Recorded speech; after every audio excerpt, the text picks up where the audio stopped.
All right. So we'll get live feeds started here in a second. Quick, want to introduce myself. So my name is Brad Daughenbaugh.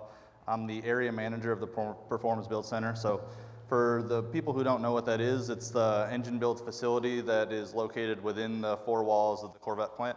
Has anyone been on a tour since tours have been back open? All right, so you all got to come into the shop for the first time on a tour, which is awesome. We're proud to have you in as a guest to do that. So couple bare kind of base rules, right? So myself, I know all about the engine build process, our engine builders, questions about the shop, how we do things, but I didn't design the engine, right? So I have an engineering background. Technical questions I'm good with around our engine testing, but why the parts are designed the way they are, I won't have that answer for you. And Logan, I'll have him introduce himself. Yeah, I'm Logan Harding, and I'm a quality engineer in the Performance Build Center, so my job is making sure all the parts go together and function as they should, and if we would have any issues, investigating that to figure out what's wrong with the part. So, awesome. And Rachel, if you want to give a quick, just kind of base level on expectations as well. Yeah, sure. Hi. Oh, hang on. Let me try. Is this thing on? Okay. I'm Rachel Bagshaw. I'm the communications manager over at the plant.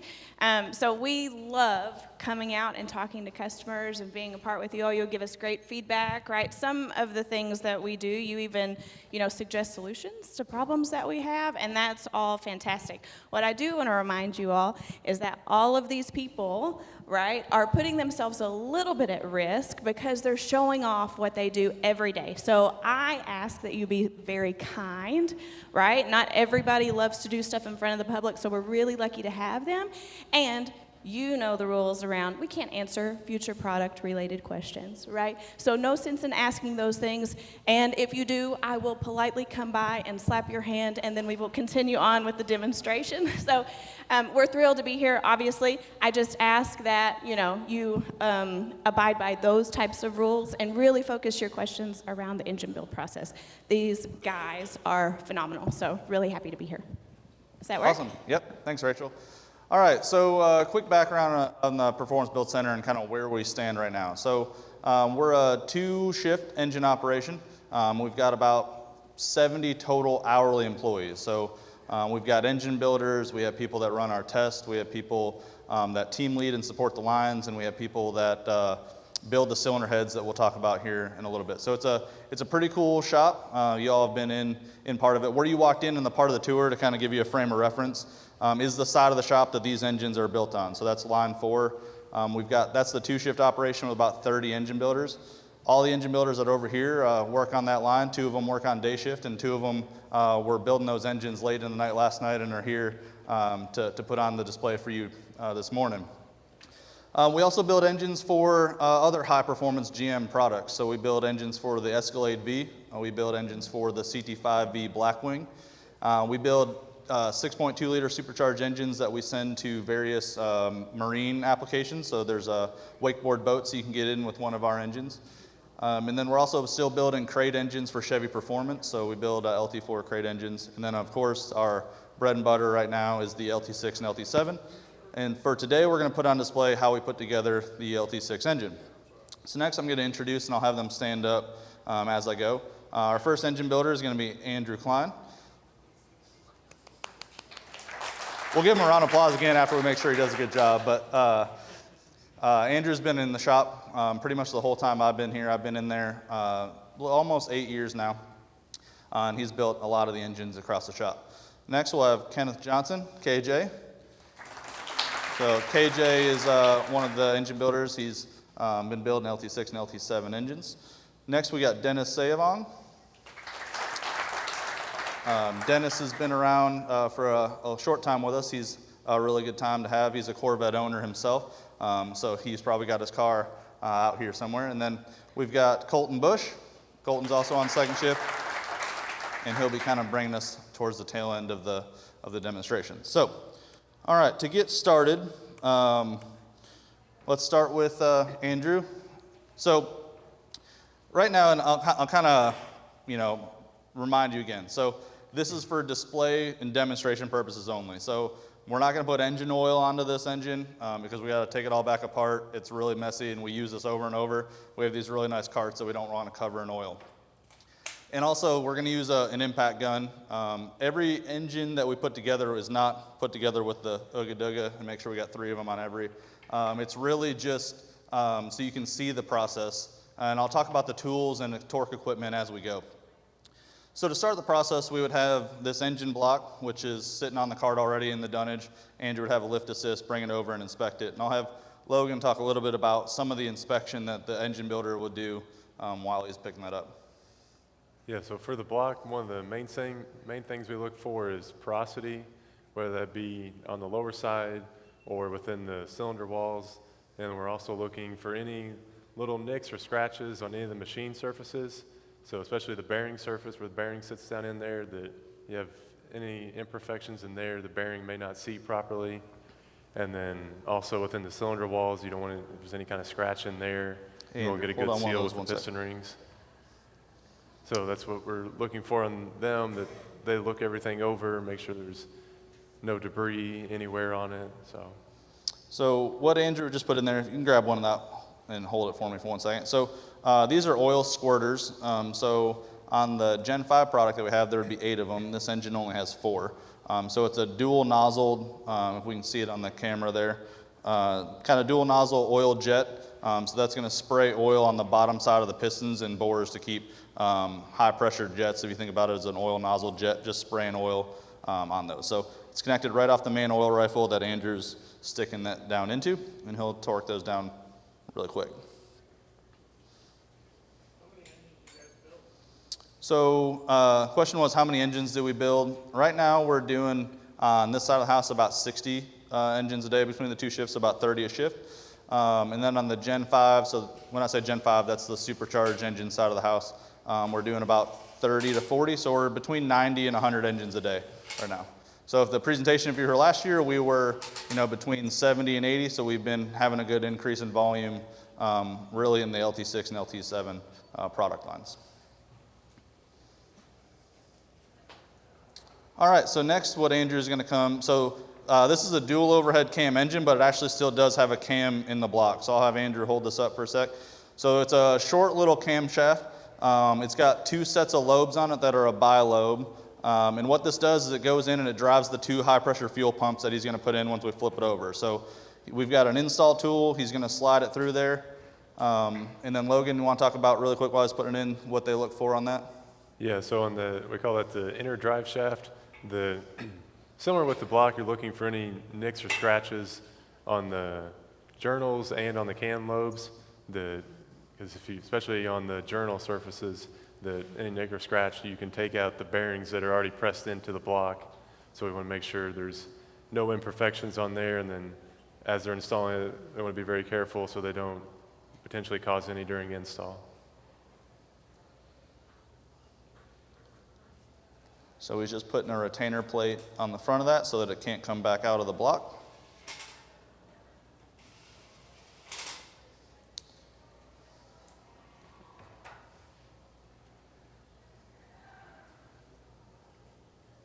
All right. So right now we've already got the bearings installed on the engine. You can kind of see them. They're really worn because, again, we don't have any oil on this engine. We put it together multiple times. But all right, we're going to roll it over. So on the top side of that engine, Andrew's going to put in the lifters. So he'll hold one up really quick for me. Or you do knock sensors first. Sorry, go ahead, do knock sensors.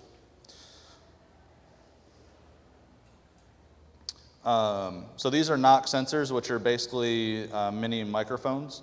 So they're picking up knock, which is pre-detonation of the engine. So that's when you have an uncontrolled burn event. So there's 4 knock sensors on the engine.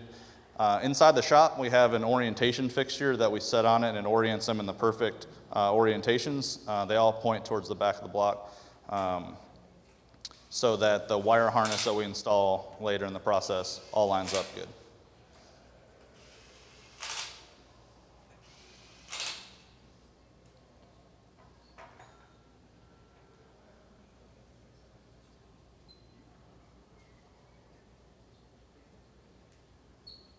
Lifters are in the block, I think. Yep. So there's lifters in the block there. So what those are, we didn't take them out because they're a little bit of kind of hard to get back out without any oil. So those are what the fuel pump springs. So Andrew, hold a fuel pump up for me. So that camshaft that we installed would roll on this roller lifter, which would then push up on it and compress that fuel pump spring. And that camshaft, as it drives up and down, is what creates the high pressure fuel. So this fuel system runs close to 5,000 PSI of fuel pressure into the fuel rails, and that's all generated from those twin high pressure pumps. So it's a good opportunity to talk about a little bit of the twins of the engine. So it was the Gemini program, and as we go through this, there's a lot of twins about this engine. Twin fuel pumps, twin throttle bodies, twin dual overhead cam is 2 cams, right?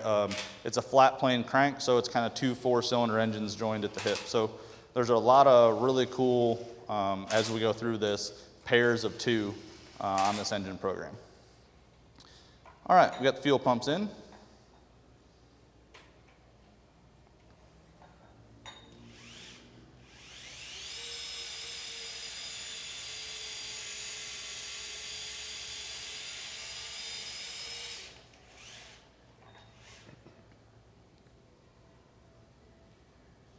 All right, so Andrew's going to come over here to the crankshaft. We'll talk about it here really quick. Logan, you want to talk about bearings and what we're looking for that they would look at? Obviously, we're not putting the bearings in here, and we don't have a rack of them, but hold on one second.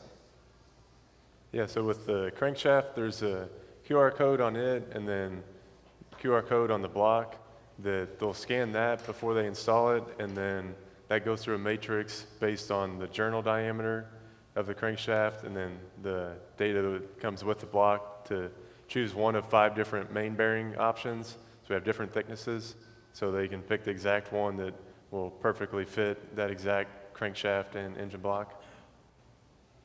Yeah, so, all right, go ahead, Andrew, pick up that crank. So we would install the bearings. Some of the error proofing that we have in the process, you can't see them because they're worn off here, but every bearing has a 2D barcode on it that is correlated to a letter code. And each bearing is 1 micron different, basically in size, or I guess the 1 micron different in each letter code. So if you imagine a matrix of letters this way and this way, when he scans the crankshaft in the block, it might say that I have a A-size crank pin and a D-size crank. It'll come over and say I need this size bearing. So there's an operator display. The PLC, which is a programmable logic controller, will give a display and show which bearings for the operator to install. He will then install those bearings before he puts the crankshaft down. We've got a fixture that we put on it that has scanners, and it scans each of those bearings to make sure that we installed the correct bearing shell size into the correct main bearing cap location. So then we put the crankshaft in. So it's a flat plane forged crank. And one of the things about this engine is it doesn't have main bearing caps. We'll put the LCC on here in a little bit, but he put that temporary blue retainer on there to hold that crankshaft in, otherwise it could fall out as he's rotating the engine back and forth to stuff the pistons. Does anyone have any, and feel free to ask questions. Yes? What clearances are run on the crank? So rods are around 2 thou, and then mains are around 1.5 thou, rough numbers, yeah. So we've got about 5 different bearing shell sizes for every bearing. All right, so next we're going to put in pistons. So our pistons are pretty cool. I'll have Andrew hold one up here in a second. So if you're in the performance industry, you'll probably recognize a couple names. So these are Pankel titanium rods. And they're CP Carrillo forged pistons. So it's a piston guided rod, so that rod, if you were holding in your hand, is really narrow and really light. Part of the reason why this engine can get to 8,600 RPM with that flat plane crank. So really lightweight rod and piston. And then as we talked about, we're building a lot of these engines. So that black ring that's hanging on the bottom of that piston is a ring compressor. They come into us that way from the supplier. So we don't have to compress the rings. They come into us ready to basically pull out of the dunnage. One of the things that we don't have here is a large piece of equipment, is these rods come into us fully torqued down. That's part of the reason they can actually measure the rod diameter so that they can laser engrave a logo, a 2D barcode on the head of that piston which will also tell us for the bearing size. So he'll stuff it there, put the rod cap on it. So it's a doweled rod cap, can't put it on backwards. And then we'll keep going through this. So obviously we're not installing, the bearings are already in, but we would be, same thing here, the debolter would debolt the piston, crack the shell apart. We then hang them, scan every piston. If Andrew can hold the next one up, I'll see if I can get it on camera for you. There's a barcode on the end of it that has, if we can zoom in, get close. Yeah, so there's a barcode there, and if we can get close enough, there's actually a rocket. So one of the rockets, there's a ton of rockets on this engine. There's over 60 of them. And they let the engineers kind of go free and wild with using them anywhere through the program. So the rocket points the piston towards the front of the block as an assembly aid for us. So he would scan those pistons. Go ahead and install that, Andrew. He would install those pistons, or basically debolt them, scan them. It selects which bearings that we should use, and then it'll scan the bearings, install the pistons. Every piston is married to the bore that it's in. So right now he's working on the left-hand pistons, just stuffed cylinder number 7. So because of the flat plane crank, he can actually stuff 2 pistons at a time with the crank in the same orientation. So he'll stuff 2 pistons, rotate the crank, stuff 2 more pistons, basically 180 degree out from each other. So you'll see as he turns this over, you'll see the other crank pins come up to the 2 together. Andrew's done it a bunch of times, so he knows exactly where to put that so that piston, that fork guide, slides right down at the correct angle for him. Logan, is there anything you want to talk about, pistons or anything? Yeah, so the pistons are the same way as the crankshaft. As far as the bearings, we have 5 different sizes. So it gets based off the barcode on there. For the piston and for the crank, it uses the crank data as well to know which bearing is the best fit for that individual one. And then once it selects it, they have their holder that's marked where each of the pistons go in relation to the block. So, and then there's a scanner that goes on after that that checks to make sure each piston's in the right spot, because you're having the bearing correlated to that exact journal. So you want to make sure they're in the right place. So we have air proofing for all of that. Yes, sir. Are the pistons and con rods arranged in sets by weight? Do they all They are not, just, No. enough in weight that it doesn't matter? yep. Yep. So one of the good things about being General Motors is we can hold our suppliers to really tight tolerances and inspect good incoming material. Right. So when we go through thousands of them, we've got that basically supply base capable.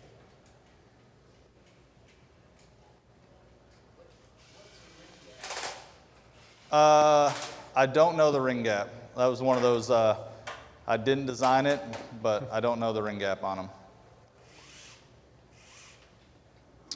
All right, so now he's going to rotate it around the other side. We're going to install the right-hand pistons.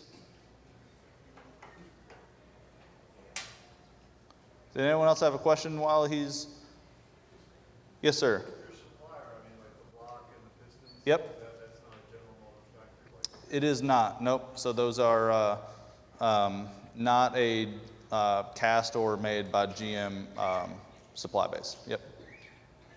The cranks actually come from Germany, and then the blocks are pre-machined in Ohio. Yep.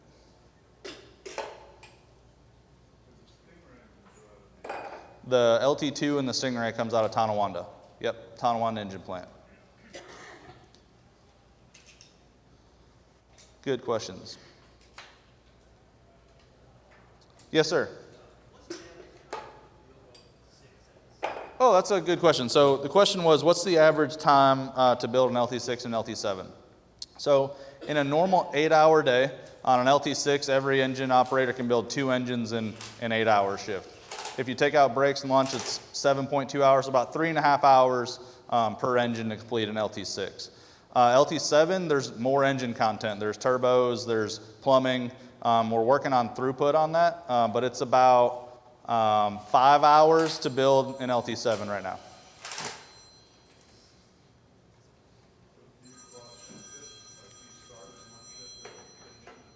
What's that?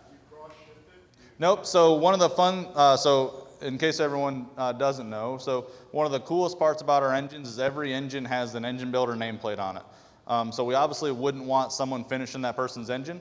So between shifts, the engine build carts, just like the one that he's building, is actually a production cart. We would go park them all, and when second shift comes in, they go bring all theirs in and continue on going. So only in very, very rare scenarios, if someone has to go be sick for a while or something, we don't want to leave an engine sitting out for weeks, we'll have someone.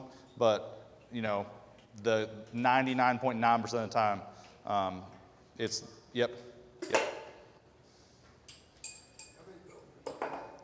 So the question was, how many engine builders do we have? For the LT6 and 7, it's about 30 of them. And then we've got about 15 engine builders that do the LT4 supercharged small block side of the house. It's about 45 total engine builders. And then we've got some other operators called AROs, which are kind of cross-functional. They can go build Gen 5, they can build LT6 and 7. There's about 5 of those, so roughly 50 engine builders total.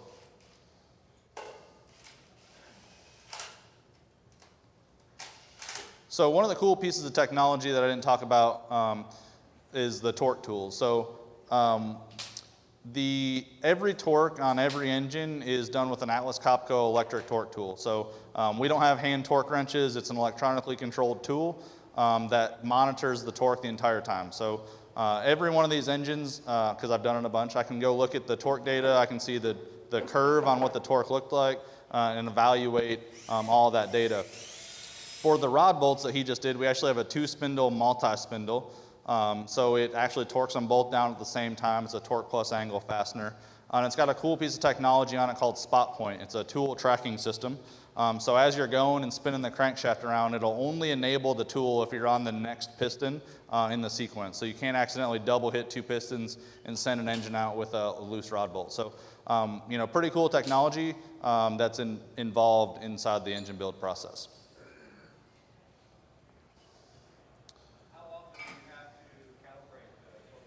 We do them basically every year. So we have Atlas Copco come in, they do a full transducer calibration.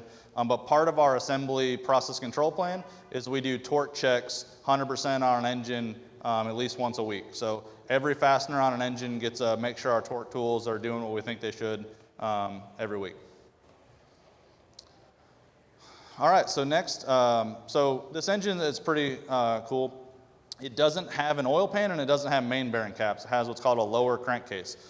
So it's kind of the same things combined in one. So if you look at that when he's holding up there, so it's kind of like having a full girdle.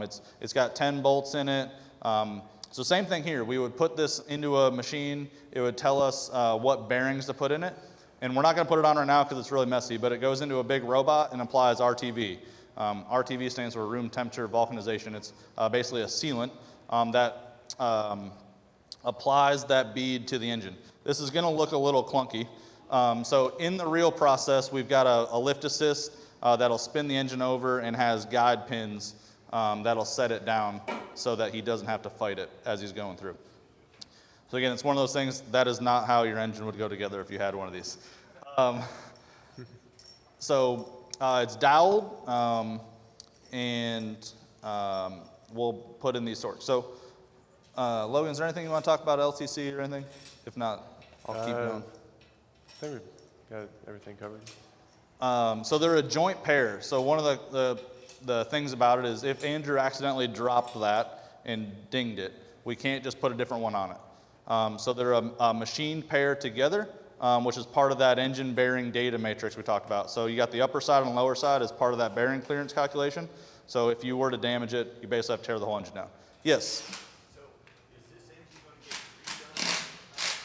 get redone? No, this is just our display. Like I would never want to, yeah. This one we put together, same one we did last year, and it sits in a corner and we take it back apart and do this again with it.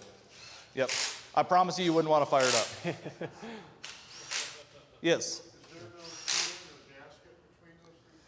Yeah, so there is. It's a RTV bead, so it's like gray sealant that a robot applies, and then we do a laser inspection on it to make sure it's a continuous bead and the correct width, and then that would be on there. But it's a broil pain to clean off, so we don't have it on the display. Yep.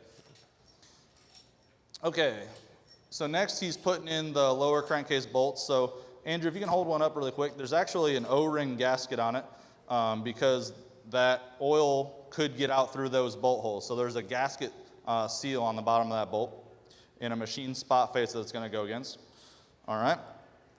And then for this, it's a pretty neat torque secure. It won't look like this, but we've got 10 spindles. So it's a big multi-spindle unit that'll run that LCC down perfectly parallel onto the dowel so that it's not walking it down and causing any weird scraping or anything on the bearings. These bolts are, they have Loctite on them. These ones don't. But they're also one-time use only. So it's a torque plus angle. So for anyone who's built an engine, torque is really just a matter of friction.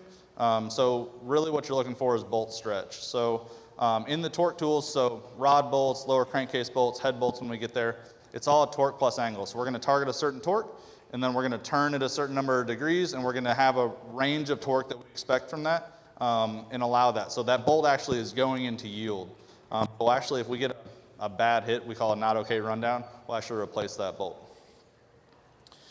So next there's a couple pinch bolts, which are just to kind of pinch the rest of the engine together that's not near those main lower crankcase bolts. And he'll run those down.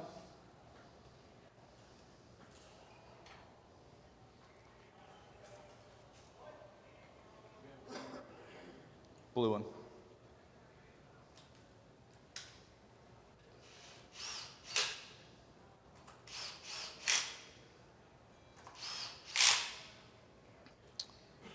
All right, so at this point, we would do our first piece of test equipment. It's a big piece of equipment. We call it torque to turn 2.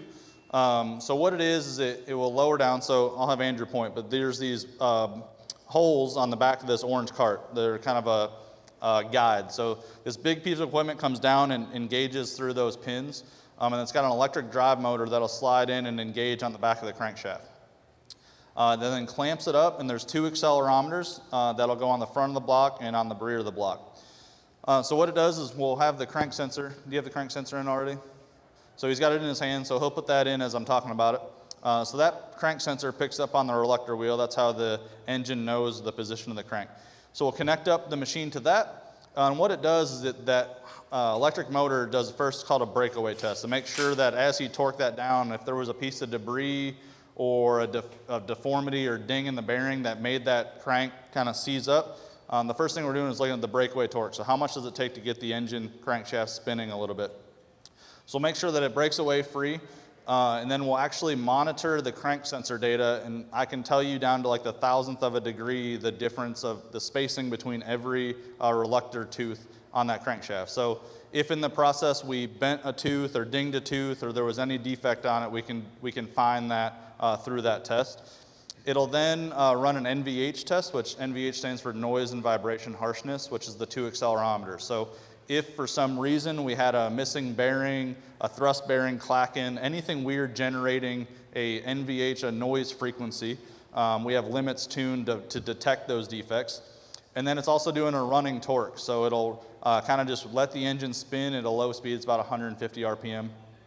And monitor that torque waveform, feedback from the drive. So if there's a bearing, again, with debris or anything causing a drag on that crankshaft, we can, at that point, detect it, and then we would take the engine back apart. So it's kind of the first certification. At this point, it's considered a short block. So a short block is basically block, crank, pistons, assembly all together. So that's kind of short block validation, which is about the end of Andrew's build here. So what he's holding here is called the oil control valve, OCV for short. It's going to go into the front there. This oil pump that we'll put on later is continuously variable. So that oil control valve is what helps control the oil pump to command oil pressure.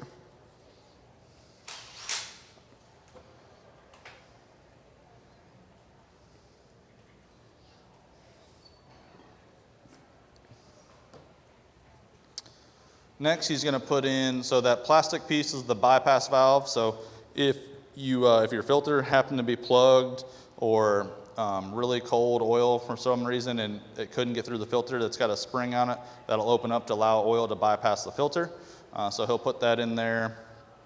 And then we installed the oil filter, so it's an oil filter and cap, so it's not like what you would see on a a blue AC Delco looking filter. So it's a cap and filter insert that we put on. All right. What's that? The cap is reusable, yep. So it just kind of like a little tension clip that pops it in. So you could pull the cap off, pop the filter out, pop a new filter in, put it back in. There is an O-ring that over time you would want to inspect to make sure that it didn't wear, but on the housing itself. All right, so Andrew's got the oil pump. So it's a pretty cool system. So it's driven off of a sprocket on the front, which we'll put on a little bit. But that front section to Andrew's left is the high pressure pump. So it's a 7-vein pump that actually generates the oil pressure. It's then a shaft driven all the way through the back. I'll have them spin around. There's a screen in the back, and it has scavenge bays. So those are scavenge pumps that are going to suck oil out of the engine. If you think about it, when we put it on, now that engine's on there, there's no way for the oil to go from passage to passage. There's just a bunch of oil stuck between two main bearing caps, if you think about it, not in an oil pan where you can pull a plug. So what that scavenge pump is doing is it's pulling a vacuum, pulling all of that oil out and back to the dry sump tank. So a couple benefits in the engine performance. They can pretty much run in a vacuum. So if you think of windage of the crankshaft, you're not spinning through oil or oil vapor. So you can actually have less drag on the crankshaft, resulting in more horsepower. I should have showed on there, it was kind of an Easter egg that they revealed about LT7, but the LT7, this has 6 scavenge bays, the LT7 has 7 scavenge bays. It scavenges the turbos on the LT7. And on that oil pump, I should have showed you, but it was blocked off on that pump, but there was a 7th scavenge bay shown there as a little Easter egg of something more was coming back in the day. So he'll put that oil pump on there. One of the things, Logan, that we hadn't talked about is the children and how we do serialization of all the components. Yeah, so some of the parts, it's not every part. For example, the block and LCC, the pistons, the crankshaft, oil pump, we track all the serial data for that, and it gets married to that engine, the EUN, which is like the serial number for the engine. So if we would change anything, we have to go there and remove that part, rescan the new part, so that way we can keep track of exactly what's on that engine, that if later on there's an issue with the part, we can see if that exact engine had that exact part based on serial number. So especially like the bigger, more involved components, it's all tracked through that process. And when the builder's going to do it, they got their scanner, they scan the part, and then the computer system that we have, it runs through there, and it adds that part to that engine serial number, so everything's tied together, so we know exactly what's on it, and we can go back later and look if need be. Awesome, thanks, Logan. All right, so next, so as that oil pump went through the front of that lower crankcase, there's a lot of load going to be on it as we drive it. So that's a bearing that's going to go on the front of that there.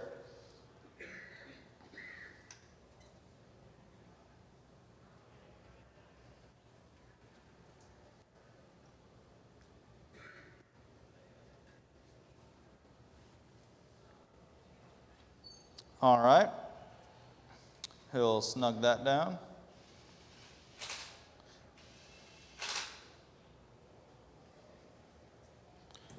And then lastly, we're going to put the oil cooler on. So it's a really kind of thin pancake, so the coolant will flow through that along with the oil to cool the oil down. So it sits down basically on the bottom of the engine and just kind of completes that bottom there. There's 2 O-rings that go on it that we install that were already on there, and he'll snug that down. One of the other things, so I'll talk about it because there's a bunch of mandatory sequences. This is one of them. Andrew probably knows it. You won't know if he's doing it wrong or not, which is the fun part. But in our engine build process, we have these smart benches. It's this really cool operator display with the torque tool. It's carbon fiber. They look really cool. And as we're going through the assembly process, all of their standardized work is shown on there. So for the oil cooler, there's a mandatory sequence that we have to follow. When they're doing that task, it pops up on the screen and shows them bolt 1, 2, 3, 4, 5, 6, 7 through the process. I think you're done, right? So that completes Andrew's portion. Let's give him a round of applause.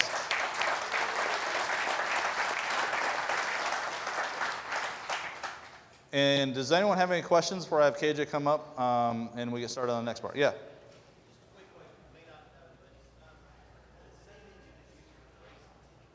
Y'all provide the completed engine and then they go in and they deliver modifications? So that's good. So he's asking about the GT3 race car engine. So it is a lot of the same components, and actually it's easier for us because we get the supply in. We'll actually kit engine components and send them to them, and then they do modify them from that point. But a lot of the same components that are in the race car engine are the same components that we could have sitting right here. Yep, good question. Yes? So they don't use AFM on these LT6? There is no, so AFM, for anyone who doesn't know, is active fuel management, which is the V4 four-cylinder mode. This is full V8 all the time. All right, so next we're going to start with KJ. So we've got a completed short block. So KJ is going to start with the head assembly. So there are some components that we've left off this engine that would be on it right now. We'd have motor mounts on it, so we install the engine mounts. There's a rear seal on the crankshaft. Obviously this would just leak oil out of the back of it, but we have this big piece of equipment that lowers down on those same guide pins and actually installs the rear seal onto the crankshaft. We don't have a great way to display that to you, but that would be on the engine. So KJ is going to start with a head gasket. So it's a multi-layer steel head gasket. They are different left-hand and right-hand side, so he's starting with the left-hand head. Logan, you want to talk a little bit about head gasket? Yeah, so the head gasket, whenever the builder grabs one, they're looking at it to make sure there's no scratches in the coating, because if you have a scratch in there, that could be a potential leak path, that you could have coolant leaking through there. So they look everything over, make sure there's no scratches anywhere in the coated areas. And then also there's some retaining clips that hold the different layers of the gasket together, making sure those are clipped together, because you don't want those loose and stuff being able to move around. So that's two of the checks they do to make sure the head gasket is good. All right, so KJ is going to he'll pull the cams out of the left-hand head. Looks like we'll pop the cams back in the right-hand head for a second. Yeah, go ahead and put the cams in the other one. So you're doing, yeah.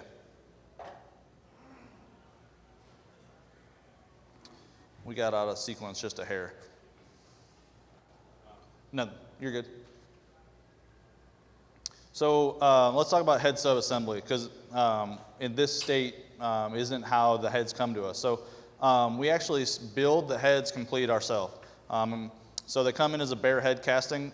There's 3 human operation stations on the head sub line and 3 automated stations. So in the first station, the head sub, they take the bare head casting. They're going to put the spark plugs in it, the fuel rail in it, the valve stem seals, and valve springs. We've got camera systems that airproof. So these engines have a dual valve spring. So there's 2 sets of springs, one inside the other, and they're loose apart.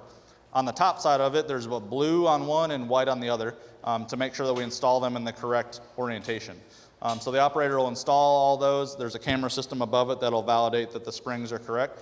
And there's also different spark plugs, LT6 versus LT7. So there's a marking on the tip of the spark plug that we have a camera system that'll validate to make sure we put the right spark plugs on the engine. And then the fuel rail is scanned to be a child, which is married to that cylinder head serial number. It'll come out of that station and go to an automated key-up station. So there's a feeder for the retainers, which is on top of the springs. A robot will pick those up, set it on top. It'll come over and compress it, shoot the valve stem keys over. So there's a vibratory feeder and these really fancy tubes that it slides them over there, shoots the keys in, and then it releases it back up. And that basically brings the valves and springs all together as a unit. Same thing here, we would have a lift assist, but KJ is plenty capable of picking that head up and moving it over here. It weighs about 30 pounds.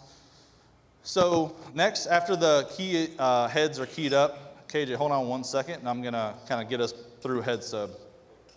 So once the heads are keyed up, it comes into a leak test. So we'll actually actuate the valves. We do a laser inspection, make sure that those keys are installed fully. If the camera guy can kind of maybe go on top. So you'll see some springs and finger followers that we're talking about in there. So we'll make sure that's all assembled right. And then we do a leak test on the combustion chambers. So we make sure that there's no debris on the valves. We pressurize the combustion chambers, make sure we don't have a leak path that gets out. So we'll validate that there's no leaks and that we keyed up the valves correctly. It then comes into a station where we'll put in the camshafts. And KJ, if you can lift up one of those finger followers on that head, maybe the front one. Yeah, there you go. So on top of that valve, there's a little lash cap. So what this engine doesn't have lifters, so we have to mechanically set valve lash. And how we do that is we put the cams in, and there's none of those lash caps currently on it. We install the cams, we torque them down, and we have this really fancy snap gauge. It's called Marpos. And we'll measure the space between the base circle, which is the round part of the camshaft, and then that black finger that's kind of laying on there, there's a curved surface on it. We'll measure the distance between those on every single location. And then what we'll do is we'll take the cams back out. This station, the head will go into a robot cell, and we have 33 different size lash caps of those. So every single one of them is 25 micron different in size. So for people that don't work in microns, a human hair is about 70 to 90 microns. So the difference in each one of those lash caps is a third of your human hair. And we've got 33 different one of them. So we'll install a lash cap on every single valve. It's done with a robot and this feeder system. It'll then come back into a station. We'll put the cams back in it again, and we'll check the valve lash, which is basically the space now between the cam and that finger follower again. But what's cool is at this point, there's a different lash target on every single valve. We did some statistical studies between head sub and when the head is torqued down. You never have two perfectly parallel surfaces. So when you torque it down, there will be some distortion between them. So we actually have different theoretical calculations for lash so that when we torque this head down, it comes into a clamp state and valve lash is exactly where we want it. All right, so now KJ can pick back up. So head sub's a big process, but it's a really cool piece of technology that we go through the process. So cylinder head cam's got to come out so he can get access to the head bolts. So we'll put the head bolts in. Yep. They are they're steel, basically, I think. I think they're steel. Yeah, they're steel. Steel? Yeah. Steel lash cap. And there's actually a dimension, really hard to read. I have decent eyes, but you can see the actual size of that lash cap on there. But the engine is, I had a gentleman ask me, the engine is designed to be lashed for life. So the black coating on those finger followers, if you can see it, is diamond-like carbon. It's called DLC. So it's as hard as a diamond, basically, and it won't wear. So really, the lash should not adjust over time in the engine. So you shouldn't have to worry about it. All right, next, so go ahead and torque those down. So we would have another big 10-spindle multi-spindle that'll come over and torque the head down again so that it's not torquing down or binding up. The whole thing runs down so you get good gas compression all at the same time. These are another torque plus angle critical fastener.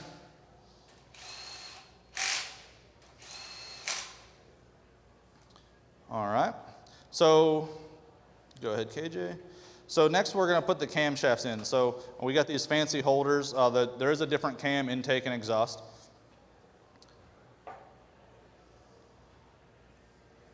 So he'll come set those in there.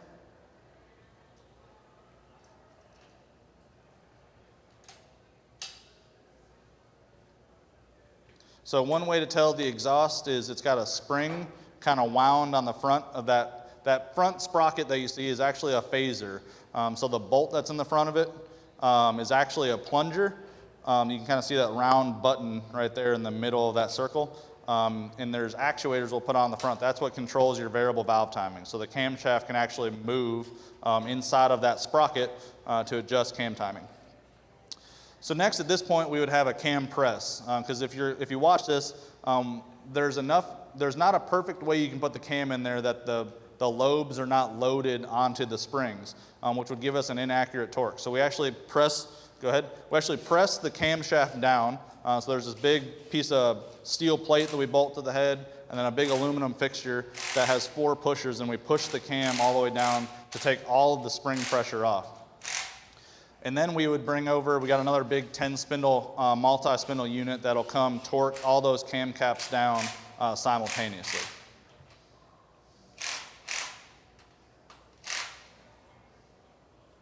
So as you can see, we had to turn up the impact gun because there's spring tension there that cam doesn't want to seat down. So he'll turn it up and kind of run that thing down to be tight.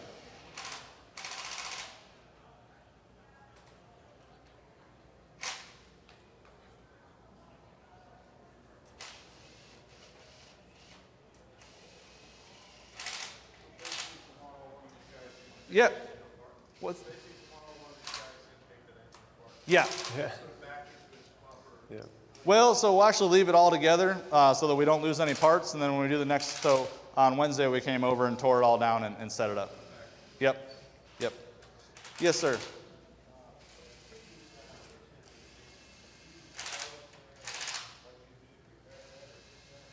What was that?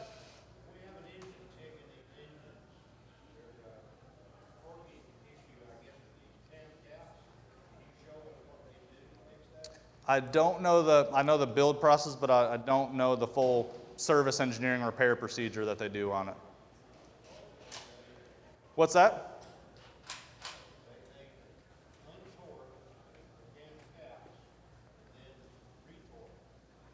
So, yeah, I can't comment on the repair process, I'm sorry. All right, so next we've got the cams in there. We're gonna go to the other head.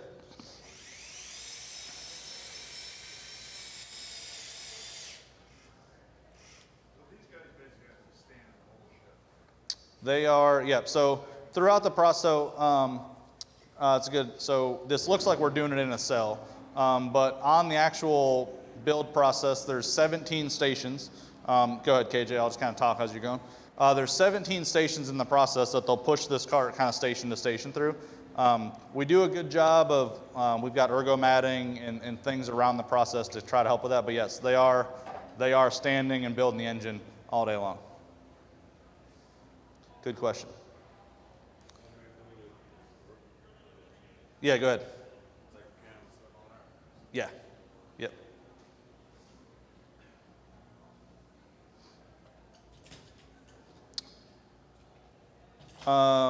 Anyone have any questions on cylinder heads while we're still going? Yes.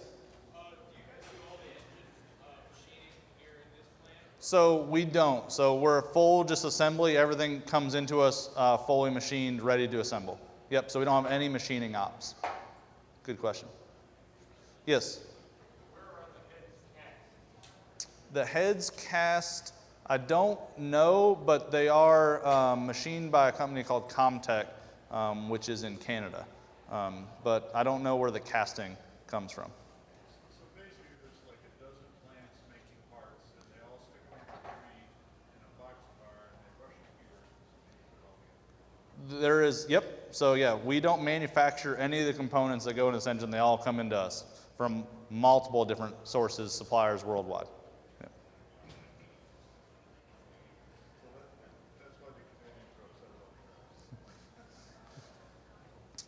all. All right, so we're going to put the right-hand cylinder head on it now. The cylinder heads on these engines are really cool. If you can see, looks like we might have lost, there you go. KJ, show the intake port side for me.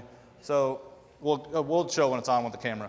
But they're like twin barrel, fully CNC machined, and you can see the top of the valves. Like it looks like it's meant to move a lot of air. These cylinder heads truly flow a ton of air, and that's why this engine is what it is.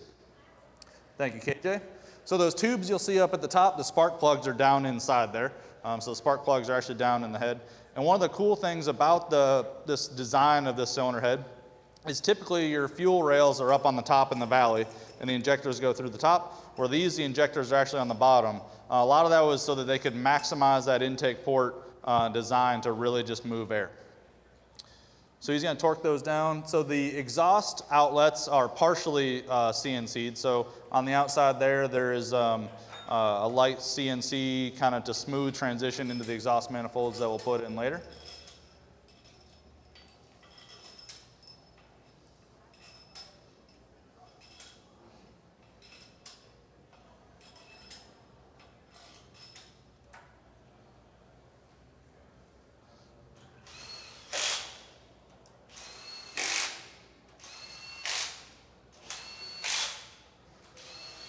To give you a sense of where we'd be at in the build process, this is basically the 5th station out of 17, to give you kind of an idea of where we're at in the process.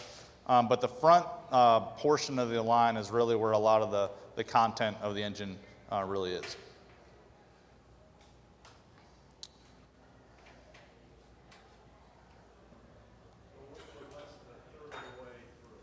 What's that? Yep. Yeah. Yep, about a third of the way through. It did look like it was going fast. What's that? It looked like it was going very fast. Yeah. Yeah, and like I said, there's a ton more of the actual process that we're not doing in the actual build of inspection and oiling and proper care when they're doing this. So this is an expedited process of the engine build process.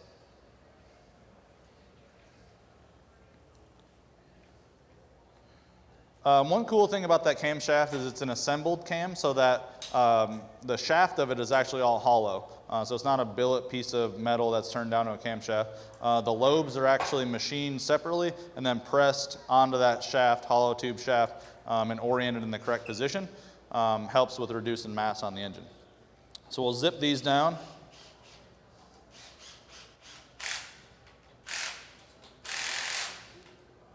One of the cool things, so these caps, every cap is numbered, so you can't interchange them. They are airproof to have to go back on the spot that they came from. There's also an orientation on it, and if you can see on there, there's rockets that rocket towards the front of the engine to allow the operator to know which way to orient it. In that head sub-assembly process that I talked about, that's another one of those things that we error-proof, that there's a camera system that'll check it to make sure when we finalize the head before it comes to KJ that it was assembled properly.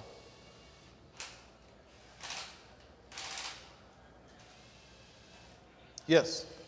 In regards to your error proofing, I know you've got some cameras and whatnot. Do you have another sort of check that other operators might? Yeah, so Dale is one of the engine builders, so he's asking some of the tough questions in the crowd. So one of the other things that we'll do is there are some things that we don't have error proofing for. And as you're doing this every day, we're all humans, right? You can make a mistake. So we'll do a process called a buddy check, which they'll have a secondary engine builder come inspect to make sure that they did it properly on some of the things that we can't error proof. So think of CPA clips on harnesses that are engaged. We actually have someone just double check us on click wrench and the rod bolts to make sure that our tooling didn't mess up. We do a lot of secondary checks to make sure that the engine was built with quality. Thanks, Dale. Dale, you want to come and do a buddy? I'm kidding. Yeah. All right, so next, KJ is going to come around. So at this point, we would do the final last check. So once the cams are fully installed, torque, we've got another one of those Marpos gauges that would go to every single position and validate that lash is in spec in the Foley clamp done as we're going to ship it out state.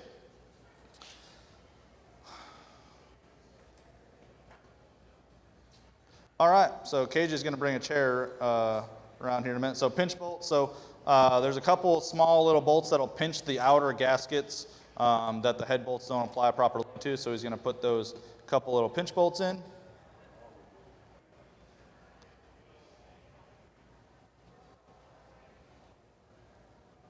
Yeah, so we got a little lot of process, but what he's doing is that camshaft is actually blocking that bolt from being able to be accessed, so he's going to run it down by hand.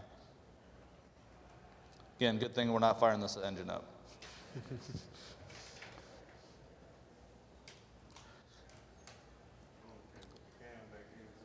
Yeah.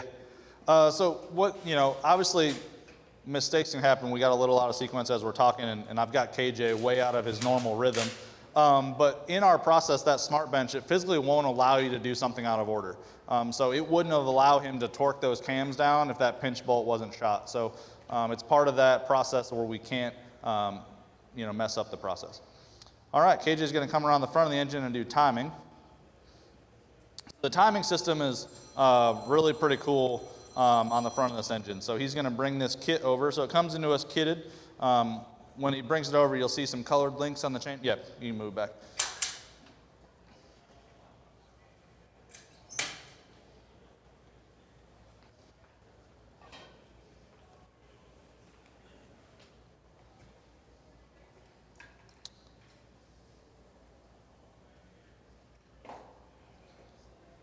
So you'll see a bunch of sprockets, tensioners, chains.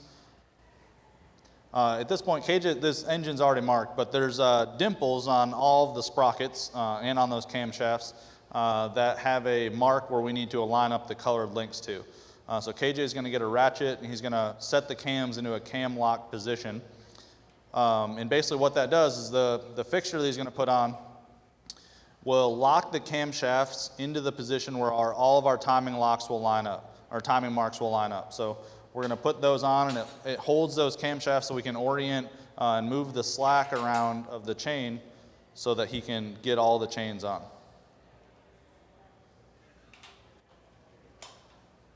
So what KJ just did there, before he started rotating that intake cam, it is an interference engine. So if you had an exhaust valve on full lift and open, and you open the intake valve, they will collide into each other. So he's making sure before he starts rotating camshafts around that none of the cams are loaded. So you'll hear it kind of snap over. He won't have to this time, but I'll have him kind of rotate it over so you kind of hear it'll load and snap on the other head. So he's going to lock those two cams into position. So on the front there, you'll see the intake, we've got colored blue. There's a blue line there, kind of vertical, and on the exhaust, there's a red line on both of the cams. So KJ, just kind of rotate a cam around a couple times. So you'll kind of hear the lobes will open and then close. Like that. There you go. You can just go back to where you want. So you want to make sure that it's in one of those snapped, relaxed states if you're going to start rotating the other cam.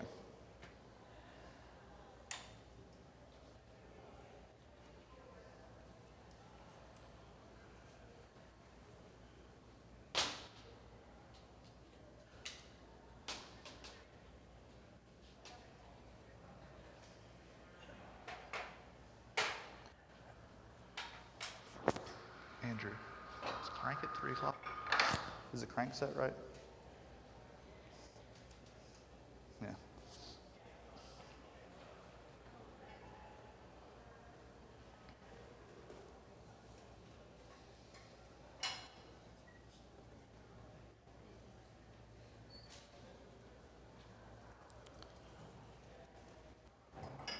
KJ, is that crank at 3 o'clock keyway?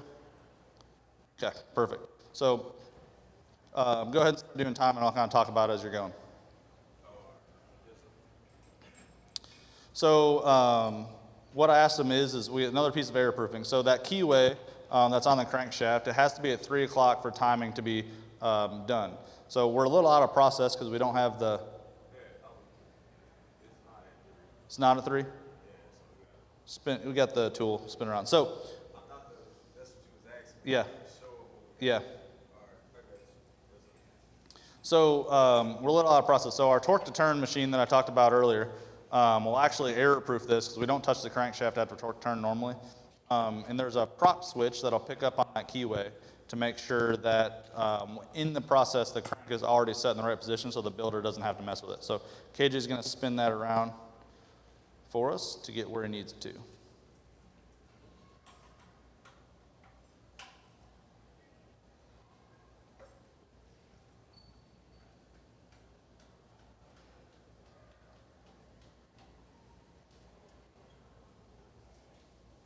All right, there we go.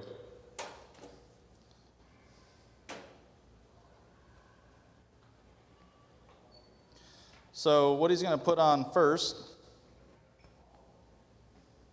is the inner drive shaft sprocket. So that sprocket's actually got 3 sprockets on it. So the big one in the back is actually going to drive the inner drive shaft, which drives the fuel pump. So if you ignore the front 2 sprockets on the front, it kind of look like a normal small block timing set that would have a crank sprocket and a cam sprocket.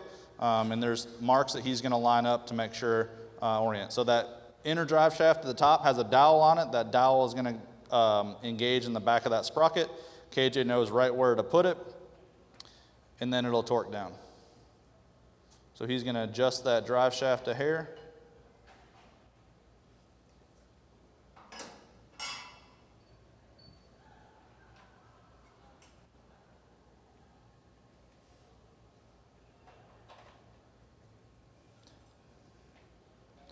So you'll see there's a pink mark on the top that's lined up with a tooth, and then there's a yellow sprocket mark on the bottom that's lined up with the crank sprocket.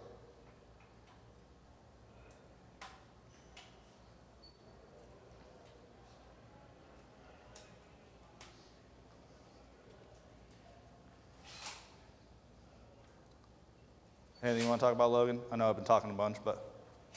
Not at the moment, no. Okay, all right.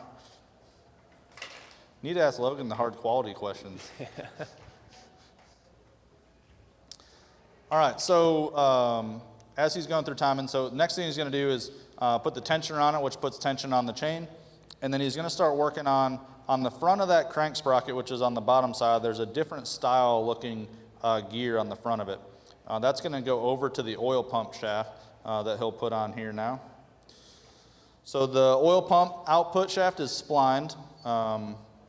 So there's a little engagement tool he'll use to get that sprocket to go on there just right. And then he'll put the chains on it and then release the pins for tension.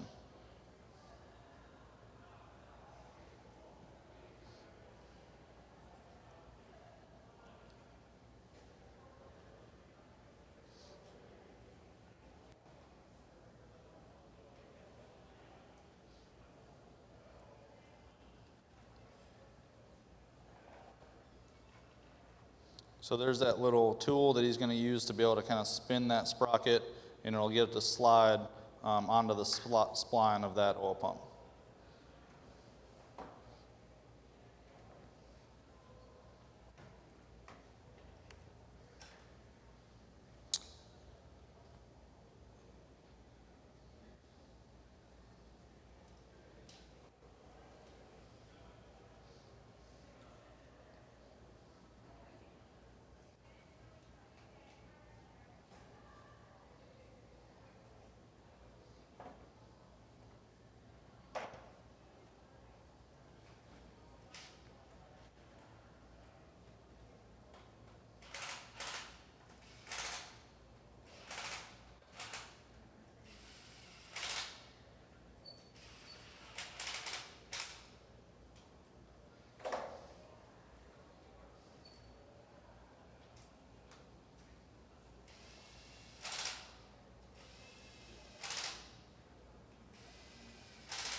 All right. So he's going to pull the pins to put tension on all the tensioners, which will put the tension on those chains.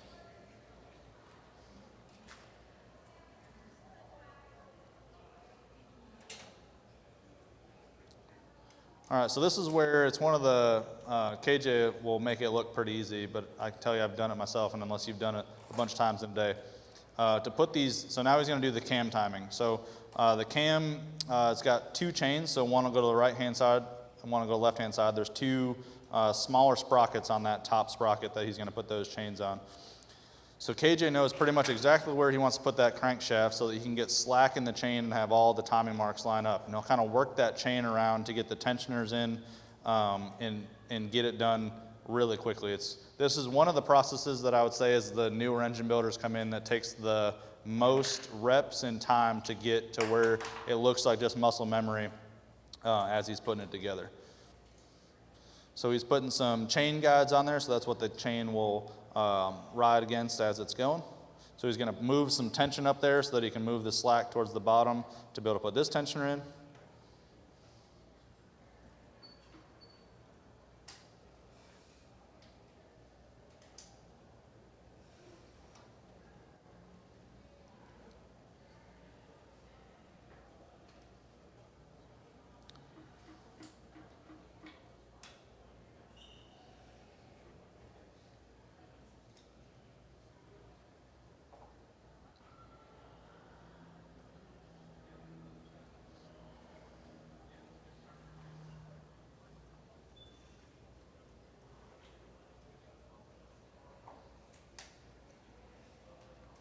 So those tensioners, the ones he's applying right now, is fed with oil, so it'll hydraulically adjust that tensioner he put on there is kind of a pivot arm. So the tensioner he just installed will push pressure up on that nylon guide and keep tension on that chain all the time. Next, he's going to move over to the other side.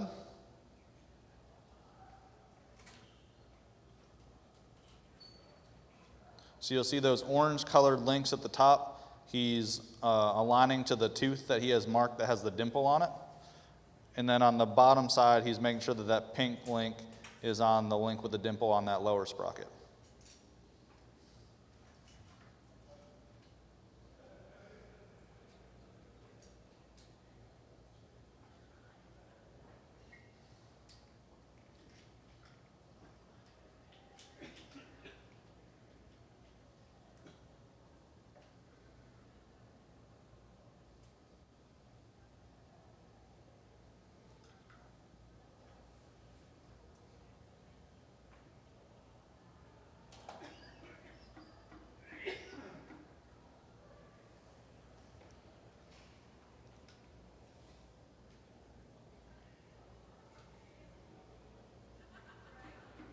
This is not my Gen 1 small one. No, no.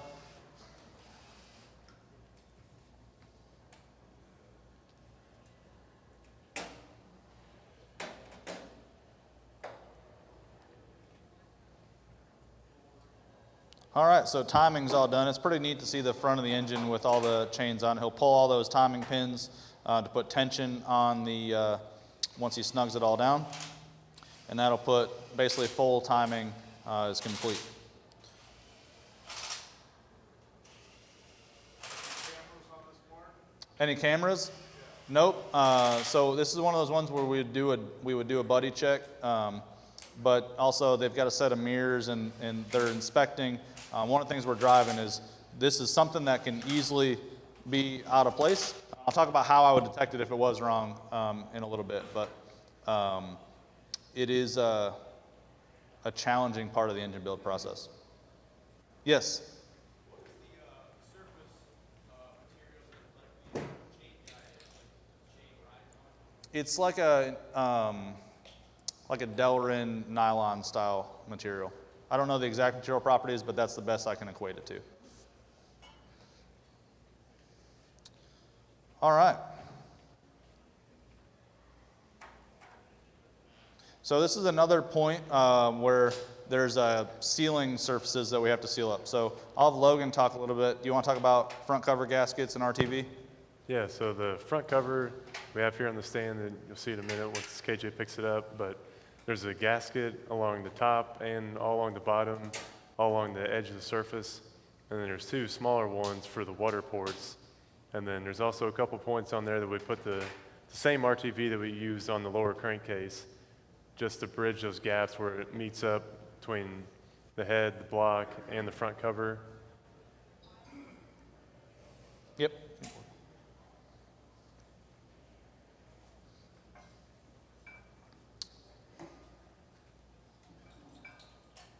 All right. So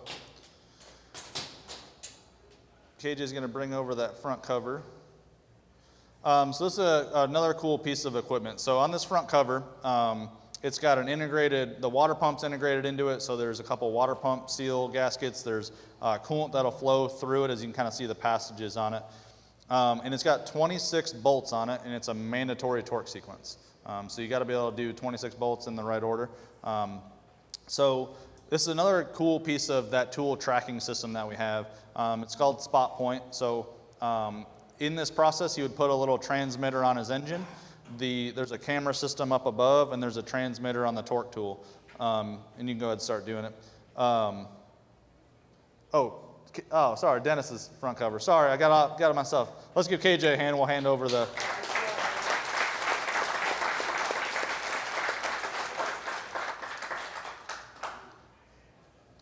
All right, so now Dennis is going to be coming in. So the front cover, 26 bolt mandatory sequence.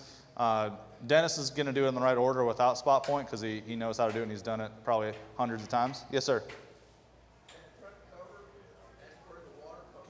Yep, so when he gets... It's a serviceable part that's bolted into it. Yeah. Yep. So the pulley comes off, the pulley's bolted to it, and you can get the pump out of it. Yeah, the Yep. water pump is removable from the front cover. It comes into us like that, but it is fully removable. You can take it out set it on and swap it if need be. Oh, yeah, you said that.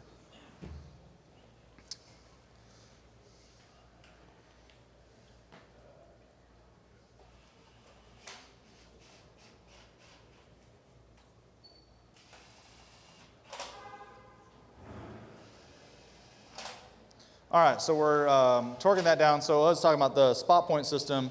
Will track the tool in space. So as we're going through this 26 bolt sequence, if you were not on the correct bolt, the tool will physically not enable. It's got a really cool operator display screen.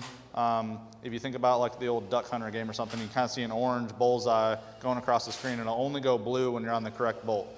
So the operator, if they need to, can reference that to make sure they're on the right bolt. Turns blue, they know they can enable the tool.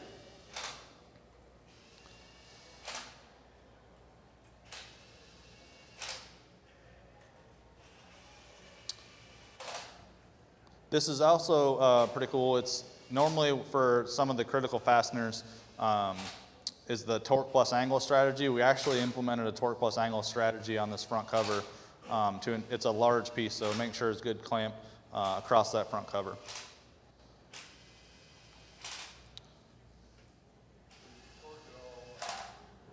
So it's actually 26 bolt pass, then we re-hit 7 bolts that were the first passes to make sure that they were good and torqued as it's kind of compressing that whole cover in together.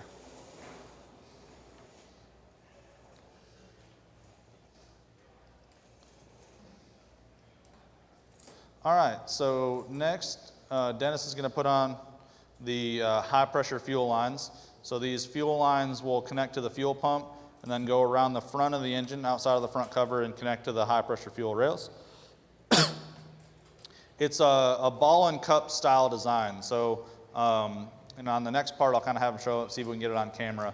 But there's a spherical ball on the end of it that'll go in, and as we torque it down, it actually crushes and makes a perfect seal with the fuel rails. These are another one of those parts that are one-time use only.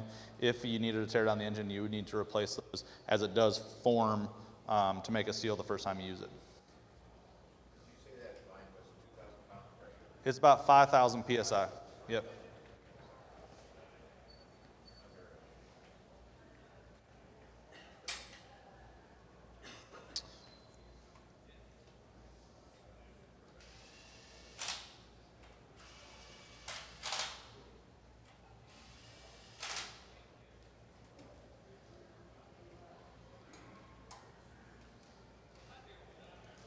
So this is the easiest way to do this here is with this torque wrench, or just kind of open-end box wrench. But it's a really cool tool that we use in the build process. It's a carbon fibered end, Bluetooth crow's foot wrench. So it'll track torque and angle, and it'll actually beep as they go to get to proper torque. All of that data is, again, safe. So we'll keep going to the other side, fuel rail, or fuel pipe. So for the line car, somewhere in the bowels of General Motors, is all these stats, all these measurements. Yes. Yep. Get rid of them at some point? There is some, like the server only holds so much, but you know, I would say at least with a minimum of a year, I've got every torque trace data I can analyze for every engine. Yep. It's really cool, and we utilize it for, you know, we've done some error proofing studies where, say you've got a wire harness that get pinched under something, you know, you might start to build torque up a little early. We can actually detect defects with the torque tool, which is pretty neat. All right, so we're going to zip that down. I'm going to talk about, it's the next assembly test process. It's called SIDI is what we call it, but this is a spark ignited direct injection engine, so SIDI. And what SIDI does is, so we talked about that fuel system is at 5,000 PSI. You don't really want the first time you find out if there's a leak in that fuel pipe to be fuel at 5,000 PSI to spring a leak. But we also don't really want to pressurize it with 5,000 PSI in the shop either.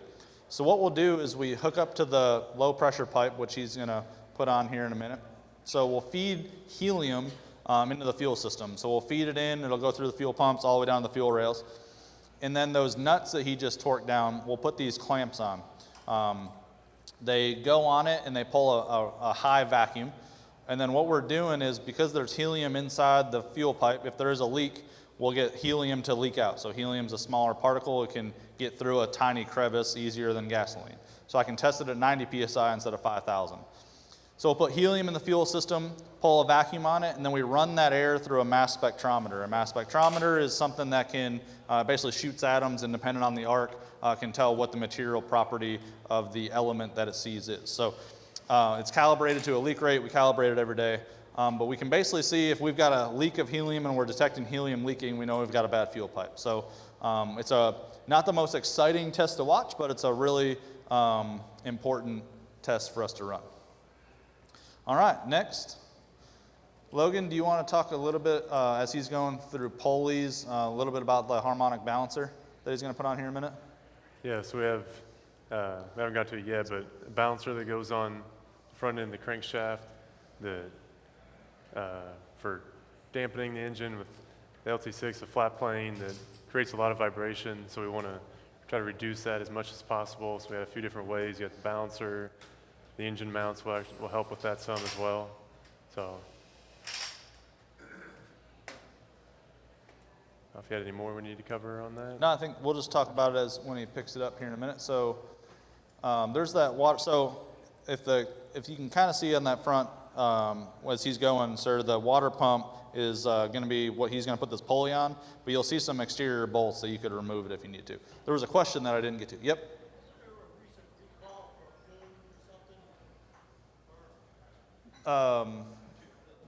There was a question about recall on fuel. Yeah, I'm not sure that.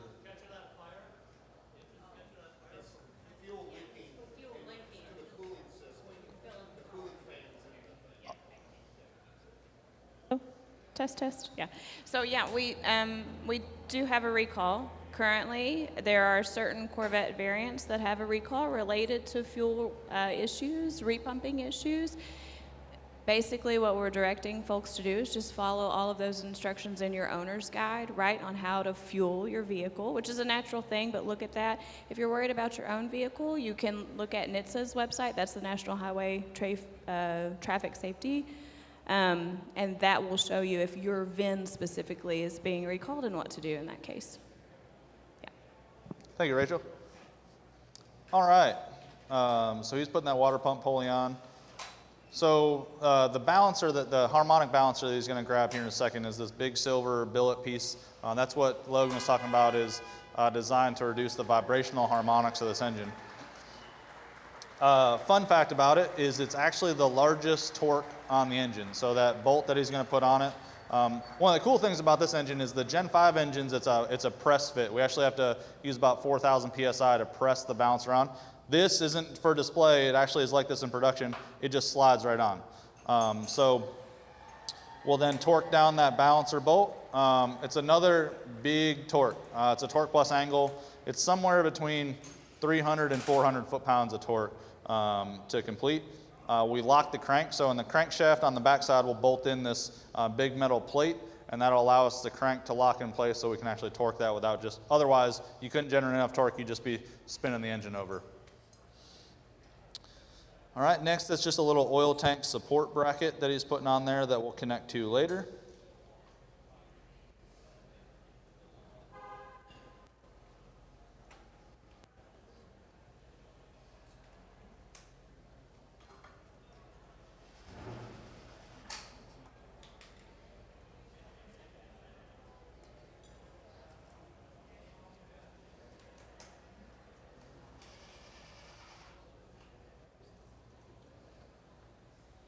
All right. Next, he's going to put on the cam covers. So these are like a rocker cover, but they cover the cam. So we call them cam cover. They're painted red on the LT6 engine. On the LT7, if you were to see one, they're actually just raw aluminum, because as we put the turbos and everything on, you can't actually really see them. But LT6 is very prevalent and visible in the car.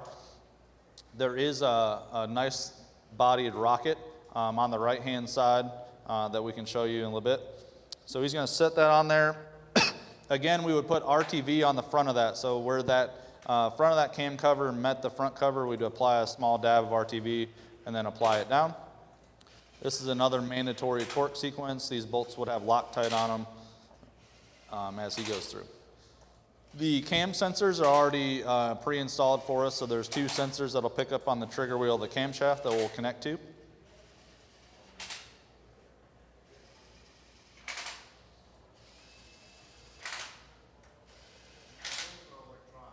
What's that?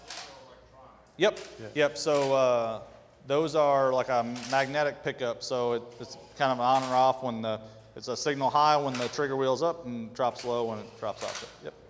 And then the trigger wheel has 2 big tabs and 2 small tabs, and then it kind of knows, and then based on crank signal, can correlate the cam and crank. All right, we're going to move on to the right-hand side. You can kind of see on the visual there, there's a nice rocket on the front left of that. I don't know if I said, there's like 60 plus. We've counted multiple times, and I think we change every time we count them because we find a new one. But there's like 60 plus rockets embedded in the entire engine. There's another big one on the front of that front cover that you can kind of see there too. So this is a good view. You can kind of see it from the front. We can still see into those camshaft phasers through there, and you can see that little silver button in the middle of it. Again, that is a plunger. You want to talk about cam phasing at all? Yeah, so with the cam phasers, you can adjust the timing. So within the end where the gear drive is at, that can clock separately to the shaft itself. So if you want to advance or retard your timing, it does that all automatically. And we haven't got to the actuators yet, but there's be a little pin that will push in on that button, and then that button adjusts the oil flow within that front part, and then that lets it clock forwards or back, change your timing. So that's the sensors he's installing now. There's one for each cam, so you can adjust intake and exhaust. And that'll just push in that button, and then that lets oil flow from one area to another.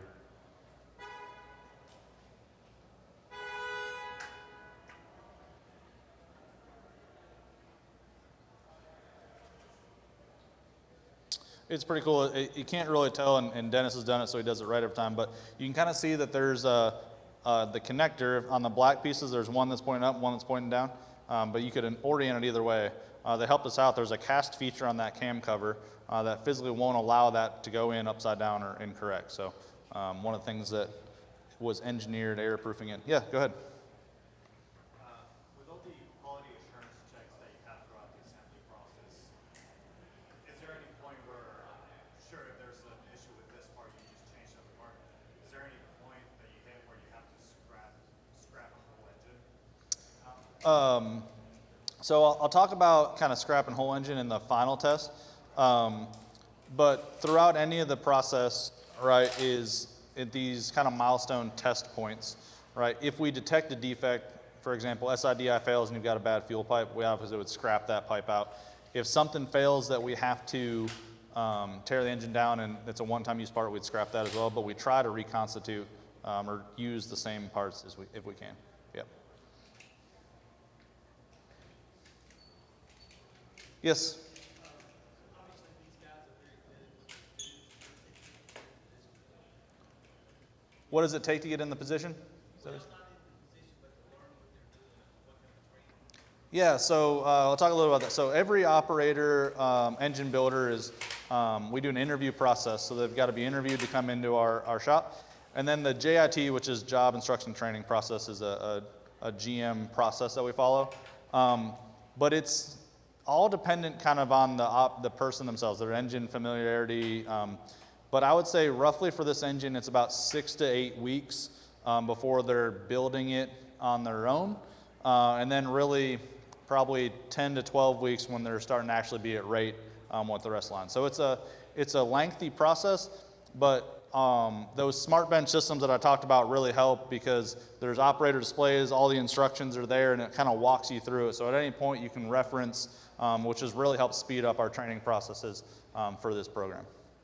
Great question. Yes? You said that you may have to rebuild it. Is there like a special area, a special guy who puts together the engine details? So we have ideally it's a very not busy area of the shop, but we do have a tear down area where we can tear down, splay out components, and then rebuild if needed. But most of the engine builders, because they're qualified to build it, and they know the best to tear it down in the reverse process, they know what parts they're inspecting for to be able to reuse if we put it back together.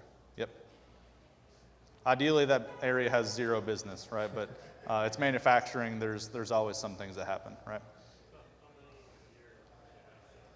What's that? How many a year do you have fail? It's really rare, like less than on 2 hands, right? So out of the 10,000 engines, maybe there's 10 that have a catastrophic issue, right? So it's a super, super small percentage. Yep, and we'll get there at the end of it. All right, so next, Dennis, are you complete with your process? All right, so let's give Dennis a round of applause. So this is basically a completed long block. So a long block is not that it's actually any longer, but a long block is considered an engine with crank, pistons, block, heads, rocker covers, pretty much ready to go for the dress part. So we got Colton Bush is going to kind of bring us through the last part. So next in the process, Colton's going to put on the oil tank. So he's orienting that engine to be able to put it in position. So this is a big dry sump tank that's mounted to the side of the engine.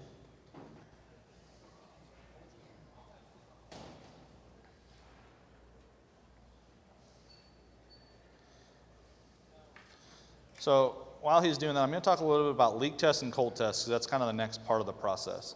You want to talk about leak tests? Yeah, so once he gets the oil tank on, you're at long block leak test, which is just checking for if there's any leaks. So there's extra block offs, we won't have them here today, but it covers the intake and exhaust ports, and then also here on the front cover, all the water ports. Everything's sealed up, and then we'll pressurize it. The water cavity gets pressurized to 10 psi, oil cavities go to 3 psi, and then it fills, and then it will hold there at that pressure, and it's monitoring that the whole time, and then does a leak down test. And that's checking to make sure there's no air escaping from anywhere. So there's timers on that, and it's got to run for a certain amount of time without losing a certain amount of pressure that we have programmed into the machine. So with that lets us catch any leaks. Like say there was a rolled seal somewhere that, like on the cam cover, if there's a damage to the seal that goes around there. We've had things small as if there's a hair laying across the seal, it's capable of catching that. So very helpful. It's one of our main quality gates. So our quality gates, there are several different checks we do throughout. So you have torque to turn, you have MARPOS, SIDI, long block leak test. So as the engine goes through that process, if it fails a quality gate, it can't go any further. We have to repair whatever is causing it to fail and then pass that gate before it can go on to the next one. So that's how we ensure that if there is something wrong, we don't have the engine fully built and now we find it and we have to tear the whole thing down. So that helps us minimize if there is a part issue, that it's not tearing down an entire engine. It may just be 1 or maybe 2 parts. So that helps really minimize that area. So next in the process, so once it passes leak test, there's like Logan talked about, there's block offs that are onto the intake and exhaust, and each one of them has an individual port. So next we'll roll it in the next station. Once we pass leak test, we feel good about filling it up with oil. So we've got where the oil pressure sensor is in the engine, we got a quick connect that would go into it.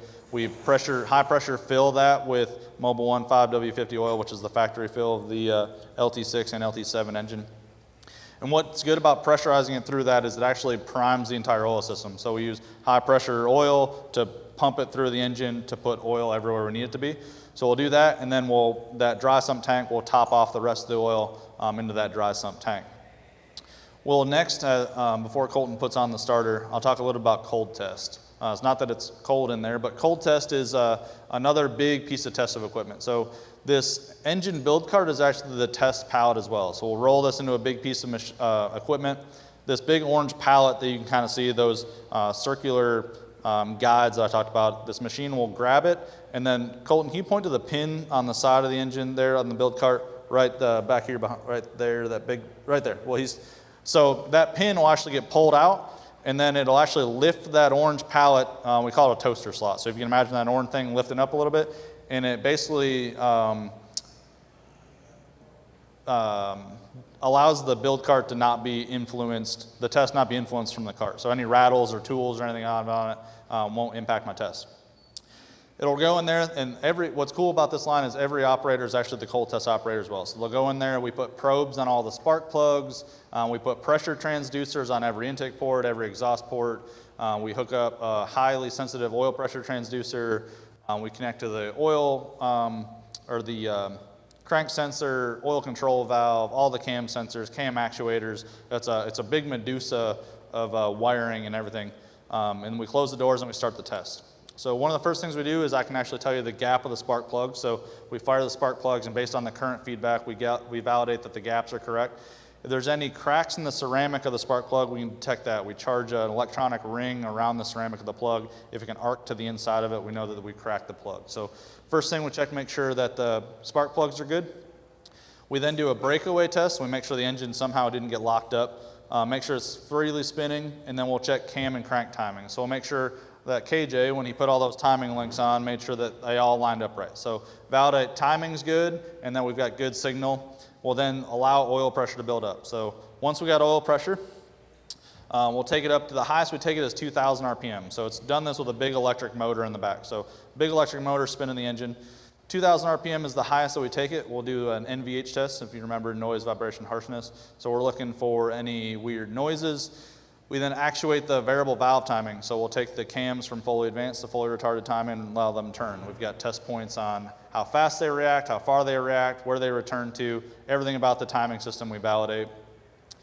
Yes, sir? How many degrees does the cam? Oh, I knew you'd ask that. It's about 20 degrees each cam, roughly. It's quite a bit of total phasing. Yep. And that's based mostly on RPM phasing? It's all based on engine command. So based on the dynamics that they want, really not just by, kind of torque or horsepower or what you're looking for from ECU command.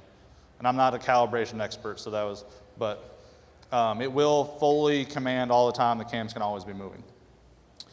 So we'll validate that. The oil pressure, so we talked about oil control valve. This engine can control its own oil pressure. On the Gen 5 engines, it's high or low setting. It's kind of linear, or just kind of bimodal. This, it can actually utilize the displacement of the oil pump to command whatever oil pressure it wants. So we'll take it from high pressure down to low pressure and all the way back up. We'll do low speed NVH test. We can pull an intake trace. So those torque pressure transducers on every cylinder. So all the valve lash, I can make sure that valve lash is correct on both intake and exhaust. And then we do a torque test. So in the torque test, we can look at compression, any type of bearing debris, but we can basically validate the complete engine without ever running it. So it's a pretty neat test. It takes about a minute and a half to complete the cycle. So then we'll come back out. So after cold test, we remove all that, and we'll pick up with Colton again, going to starter. So we're on the dress line now. So long block's complete. We call it the engine dress line. So we're going to put on a lot of the dress components. So the starter on this engine is actually in the valley. So he's going to put the starter on the back here.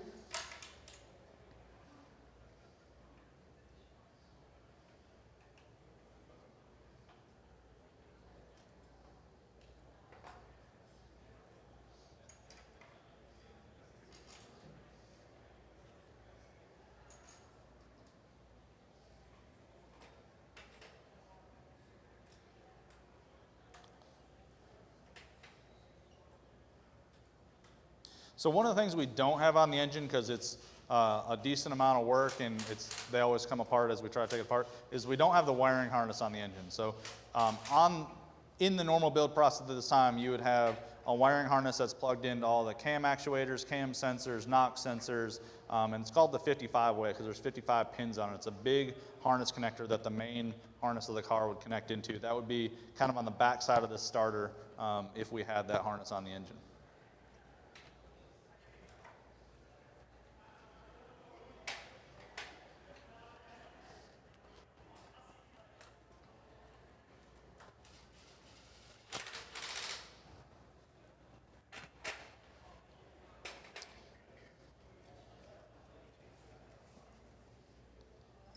right, next he's going to put on the alternator. So the alternator is mounted to the front side of the engine.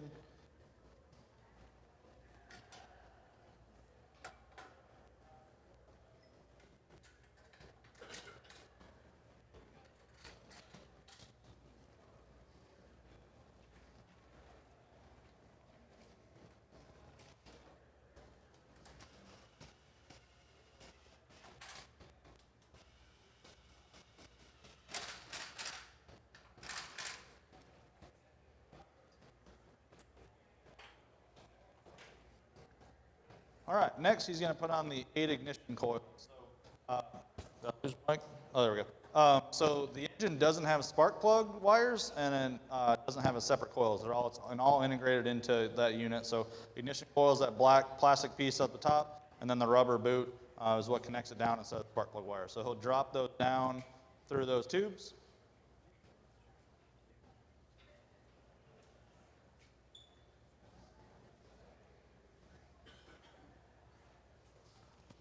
Mic's off.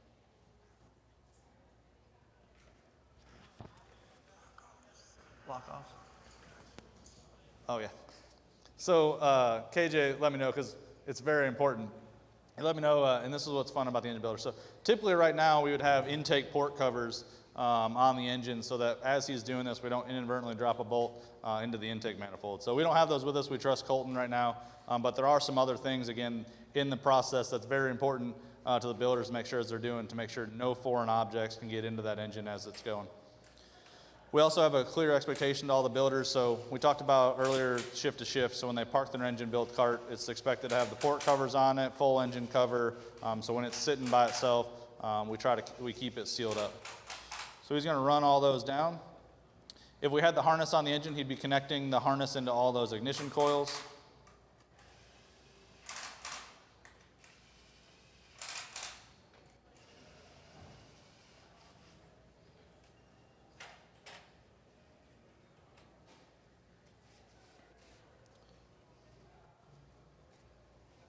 All right, the belt tensioner is going to go on the front. Do we want to talk about the continuity test? Yeah. Yeah, so at this point, we don't have any of the wire harnesses on here, so maybe a little bit harder to tell, but we have a continuity test that we'll plug into, so then that will check, mainly to make sure that after cold test, all the electrical components we've added, make sure you don't have a damaged wire anywhere, or a pin's not fully seated, or if a wire got smashed at some point. So that checks your coil packs, starter, alternator, connects everything on the engine since cold test, because cold test can do the same thing as with the wire harness in cold test. It's able to check some of that stuff as well, but then everything that we add right after cold test that we can't have in there during cold test to do the checks that we want. So this is just another test that we do to ensure the wiring is good with everything we've added. Okay. All right. Next, Colton's going to put on the intake manifold.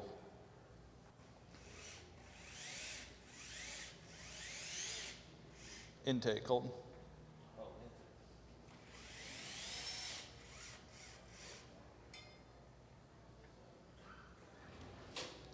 So the intake manifold is pretty cool. So we offer it in a black and then a painted red. So again, this is where it's cool. You'll see part of the twin. So twin throttle bodies on the front of that. It's plastic.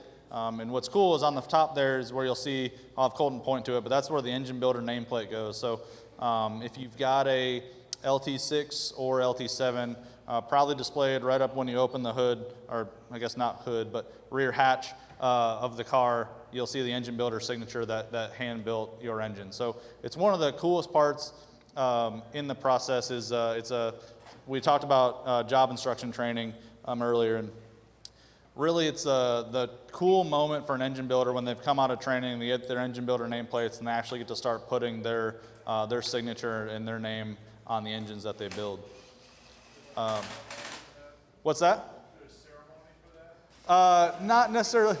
Not necessarily. So one of the cool things I can talk about you know, is we have this program called Perfect Engines. So obviously every engine is perfect that we send, but we created this little internal competition. As they're running torques down, you want it the first time you run it down to be a green hit and not have, you know, a mistake where you hit the wrong bolt or debris on the threads or something wasn't quite seated right that caused it to bind up. So a perfect engine is an engine that goes together with 0 bad hits.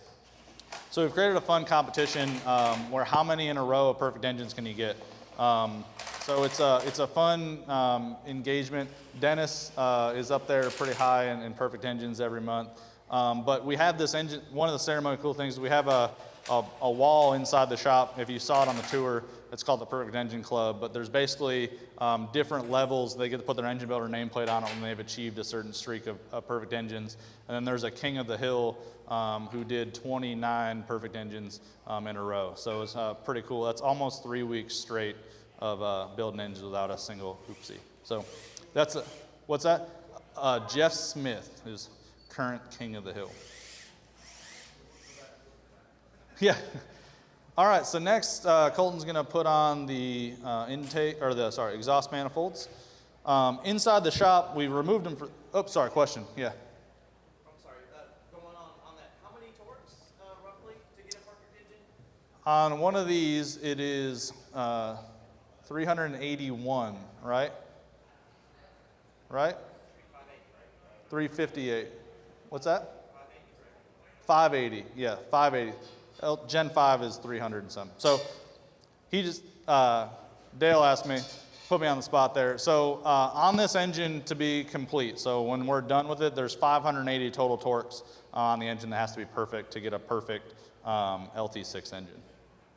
So in the process, we've got the heat shields would be on this engine. So if you look at it in your car, there's a big kind of golf ball looking heat shield on these, but we removed them because they're a pretty cool long tube style header that's actually underneath there. So for this demonstration, it's neat to be able to see them without the heat shields on it. It's a tri-Y long tube header that's, you would think maybe, depending on what car you're working on, that Colton just installed it upside down if you're used to looking at them, but it's actually the way it's supposed to go.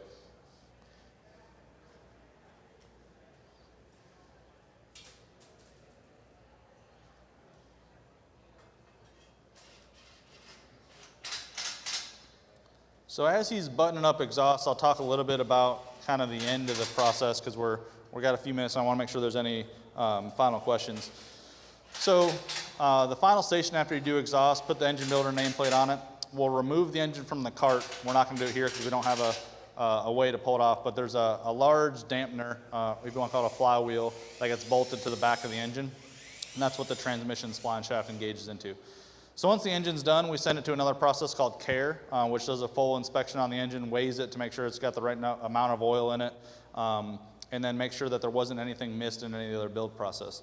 So every engine from our facility, LT6 and LT7 after it's built, goes across town to a facility called Element, and it's a dyno facility. So every LT6 and LT7 engine does a full 20-minute loaded hot test, which is also a bit of a break-in. So we're measuring dyno output. It's a fully loaded, run it to wide open throttle pull to validate the engine. After that test, so when they put the engine in, they actually dye the oil. So at the end of the test, they shut all the lights off and we take a black light in there and we black light inspect the entire engine. If we find anything that glows, we know we've got an oil leak. So some of that repair process you've talked about would be if we find an engine at dyno that has an oil leak, we obviously don't want to send it to you with an oil drip onto your car. So we'll bring that engine back and we'll repair it of anything if it can be repaired, depending on what that leak is. Happens very rare, but it does happen. That's why we test it, right? If everything was perfect in manufacturing, we wouldn't need to test anything and we would just put it together and ship it to you. So it's a good extra step to protect everything we can on the quality of this engine.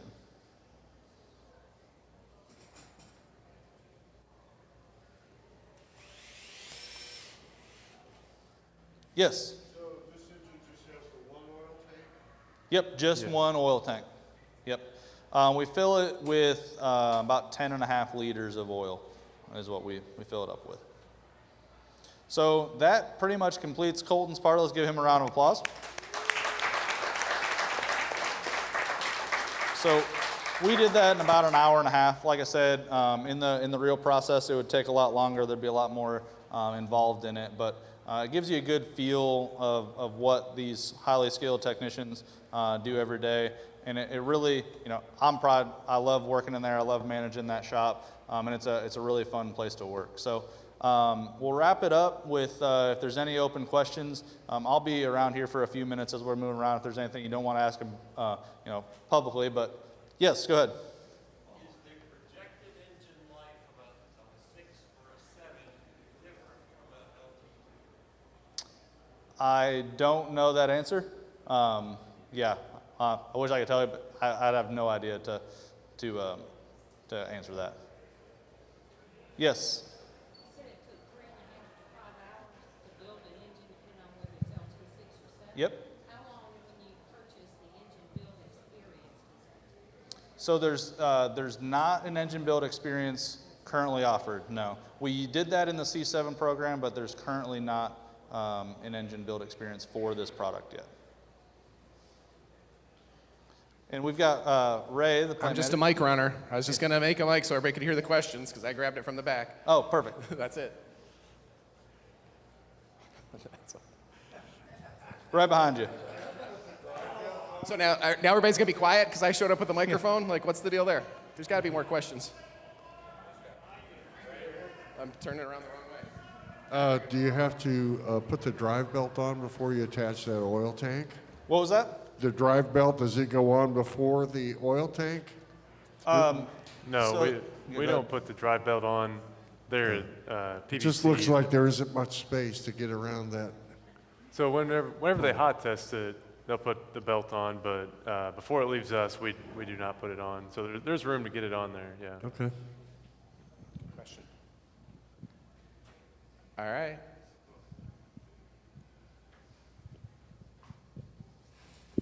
So do you give all these engine builders a trivia test? So I don't know if Brad's talked about it or not, because unfortunately I missed the beginning. Sorry, but they get a lot of training. Do you want to talk to the training that a builder would go through before they can build an engine? Yeah, we covered quite a lot of it. The JIT process, about 6 to 8 weeks for their building. We talked about the interview that they got to go through. We've highlighted a little bit of the, you know, once they get their nameplate, kind of what the significance of what that means when they get to start putting their names on engines. So I guess the answer is not really a trivia test, but quite a test before we let them loose building engines. Great question. Anyone else? I'll have our builders stand up. We'll give one final round of applause and we'll wrap up.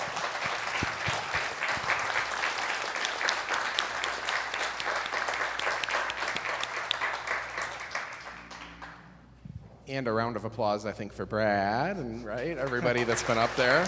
Way to go. Nicely done. All right, thank you all. Thanks.